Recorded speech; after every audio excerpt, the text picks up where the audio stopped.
A giant human-shaped creature has been encountered on and around the majestic Ben Macdui mountain in the eastern Highlands of Scotland for centuries. It is known as the Big Grey Man. Now, I realise that this is not a widely held view, so bear with me, but I believe there are good reasons to think that this grey man is of the fairy realm. The size and the aggressive nature of the grey man has led to comparisons with another mysterious creature that I won't mention, but I think this is a distraction. The grey man has presented itself in varying sizes and colours, and its well-documented behaviour is consistent with many malevolent fairies. Fairies who stalk and steal humans. Fairies who confuse us, run us around in circles until we collapse in exhaustion, or send our minds into madness. I think you'll find this as intriguing as I do. So get comfy, come sit down next to me, and I'll tell you all about this amazing grey man. You might be surprised at just how many people have encountered and interacted with this terrifying ancient being. I have several incredible stories to tell you, but first, let me show you where the grey man dwells. Ben Macdui is the second highest mountain in Scotland, and it's a favourite for sightseers, hikers, and occasionally curious seekers like you and I too. Its peak is often lost to the clouds, and its mass lost to the mists, heavy fog and snow which often blanket the area. In the winter months, Ben Macdui is extremely isolated, making it the perfect place for any elusive being to live in peace. Or is it? Many walkers in the mist or fog of Ben Macdui have found themselves stalked by the loud, massive and deliberate footsteps of the big grey-shaped man. They have seen its vast outline and shadow, heard its lumbering steps, its roar, and even its music. There are recorded encounters with the grey man dating back to the 18th century and going right up to the 2000s. So, despite his best efforts, we actually know a fair bit about him. The existence of the Big Grey Man was well known for hundreds of years, but the best earliest recorded account took place in 1891. This man's name was Colley, and he was a highly respected professor at University College London. One day, Colley was walking alone on the desolate mountain when he heard something which sounded enormous treading behind him, and he reported that an overwhelming, inexplicable and crippling terror washed over him. I began to think I heard something else than merely the noise of my own footsteps. For every few steps I took, I heard a crunch, and then another crunch, as if someone was walking after me, but taking steps 3 or 4 times the length of my own. I said to myself, this is all nonsense. I listened and heard it again, but could see nothing in the mist. As I walked on, and the eerie crunch, crunch sounded behind me, I was seized with terror and took to my heels, staggering blindly among the boulders for 4 or 5 miles. Whatever you make of it, I do not know, but there is something very strange about the top of Ben Macdui, and I will never go back there again by myself.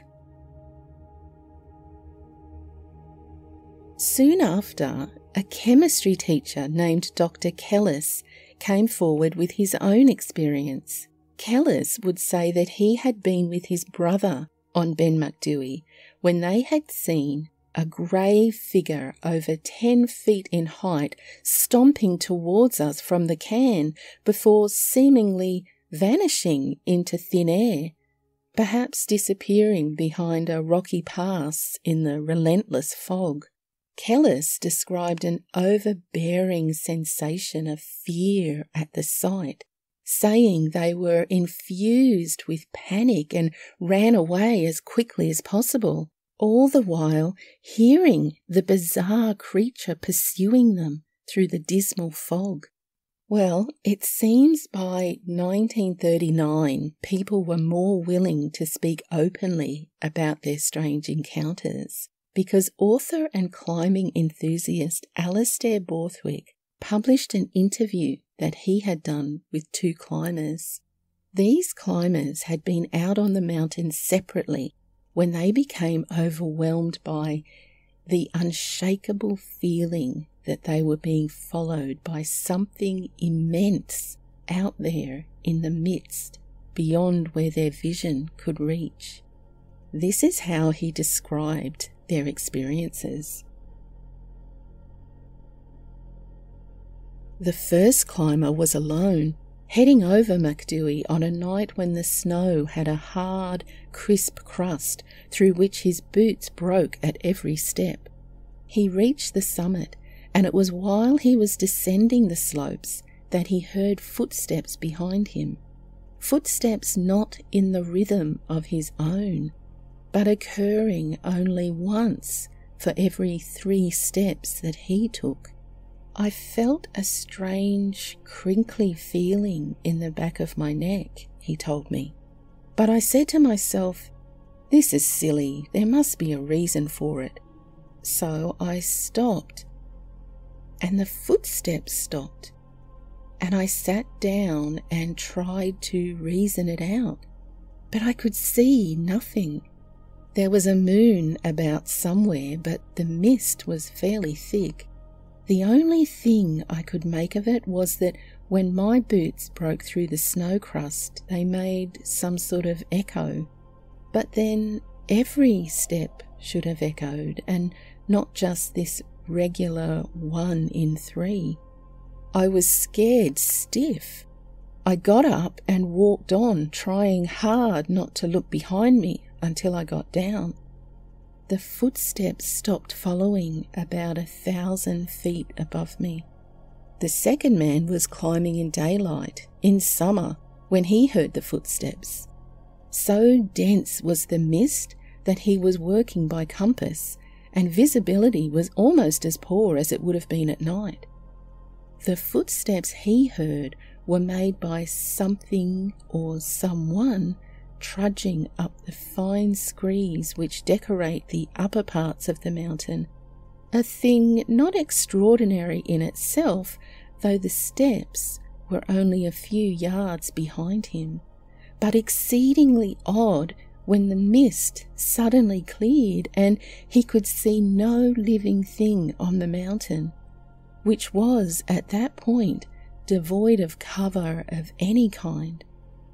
Did the steps follow yours exactly? I asked him. No, he said. That was the funny thing. They didn't. They were regular, all right, but the strange thing was that they seemed to come once for every 2.5 steps that I took.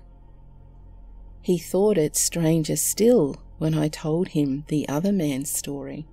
You see, he was a long-legged 6 foot tall, and the first man was only 5 feet 7.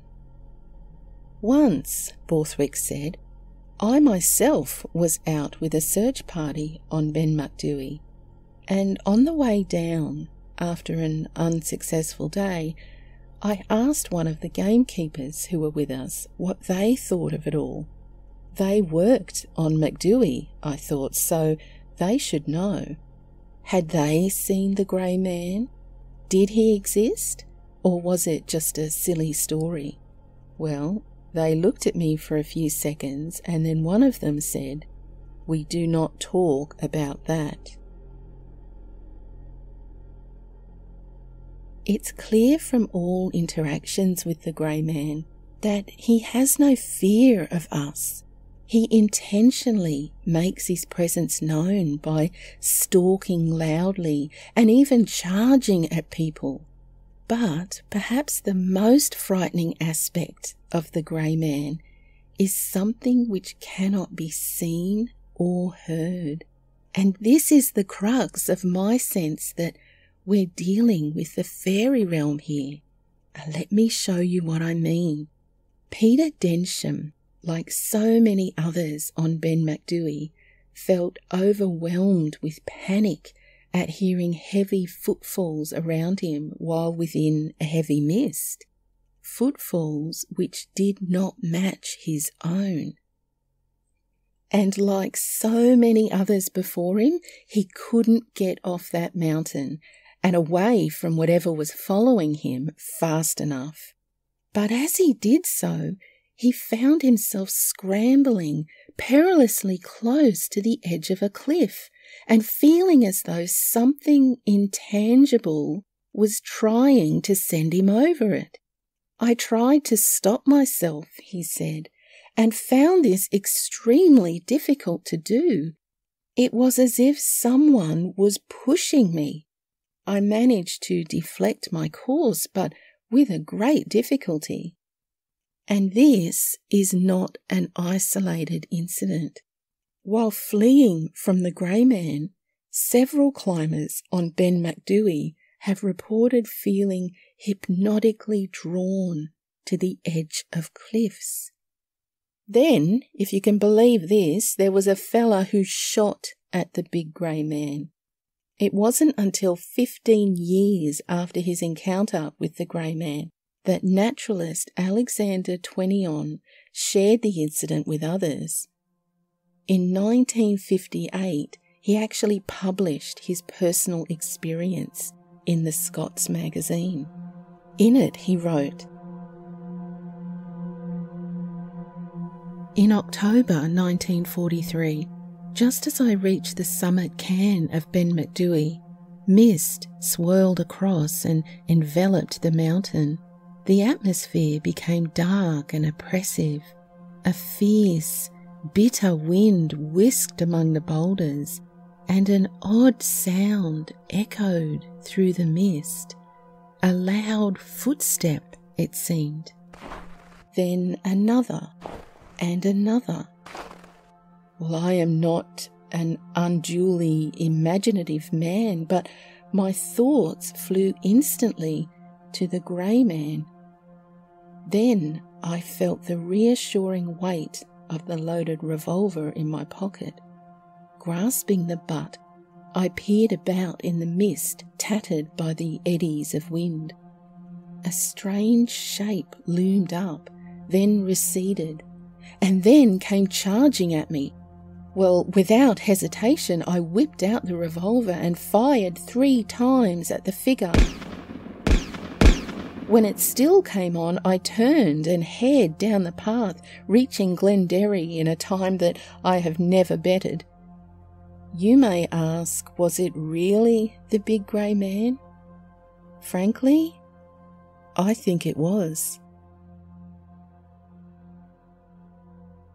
Safe to say, Twenion's bullets either missed or had little effect on the grey man, as only a few years later an even more bizarre interaction took place. In 1948, Richard Freer was camping overnight on Ben Macdui and woke to feel what he described as a presence, utterly abstract but intensely real. He steeled himself, crawled to the tent opening and looked outside. What he saw would change his life. It was massive, 20 feet high and brownish in colour. It had an air of insolent strength and slowly moved away off into the moonlight. But that wasn't the end of his description. Freer also described hearing an ethereal, strange pipe music echoing through the air, an intensely high singing note as he watched the creature disappear from sight. Well, you know, the grey man was still stalking visitors to Ben Macdui in the 1990s. These 3 hikers were lucky to escape the experience with their lives. 3 friends were hiking on Ben Macdui when their path was crossed by what they described as a dark, human-shaped figure that moved with incredible speed across the track in front of us. They went on to say that the thing exuded a sense of terror and foreboding. When the 3 hikers reached the point on the track that it had crossed, they stopped and looked around. There, the hikers saw through the branches of a tree a face that looked human but not human. Don't ask me what they were thinking, but one of the hikers decided to fling a stone at the creature and it retreated out of sight. Thankfully, they lived to share their experience. So what is the grey man? Some say it is nothing more than an optical illusion, a Brocken spectre. This naturally occurring spectre appears when the sun shines from behind the observer who is looking down from a ridge or a peak into mist or fog. The light, it is said, projects their shadow through the mist. So the magnification of the shadow is nothing more than an optical illusion. Well, to be fair, this could explain some visions, but not all. It doesn't explain the noise of heavy footsteps in the snow, sounding at a different rhythm to the person being followed, and even sounding long after the hiker has stopped walking. Then there are the growls and the inexplicable sound of music which accompany a sighting of the grey man. And finally, most disturbing of all, and most interesting to me, is the blanket experience of witnesses who felt an overwhelming sense of crippling dread or terror and the immediate and panicked compulsion to escape. This sensation of dread, of the life being sucked from you, or the panic of wanting to flee, is not uncommon in fairy encounters, particularly those who have been led astray or who have stepped on a stray sod. Perhaps this ancient being that dwells on Ben Macdui resents the presence of humans in its remote home and would as happily see them off a cliff as run away. Do you think there is a grey man on Ben Macdui, one who has dwelled there for hundreds or thousands of years? Or are there many? Is Ben Macdui a thin place, or only one of many in the Scottish Highlands? If you'd like to know more about thin places, check out my video on screen now. I hope you enjoyed this video and it's given you something interesting to think about. If you'd like to support the channel, please consider buying me a coffee. There is a link in the notes below. Until next time, stay curious and be kind. Cheerio!